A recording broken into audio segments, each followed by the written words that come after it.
Hello guys! Share ko lang yung driving lesson ko here sa Japan. Dito guys, parang 4 stage sila. So that time, yung stage ko is nasa stage 1 pa.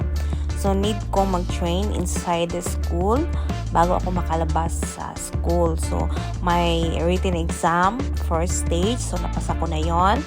And driving exam inside school. So nabagsak ko ng isang beses, then pangalawa nakapasa na ako.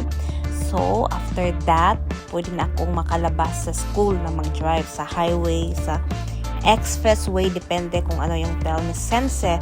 And the last stage is yung written exam, nasa 100 items. So dapat makapasa ko yon. Yun yung last stage ko. So i-show ko lang sa inyo yung mga ganap, and I hope you will enjoy.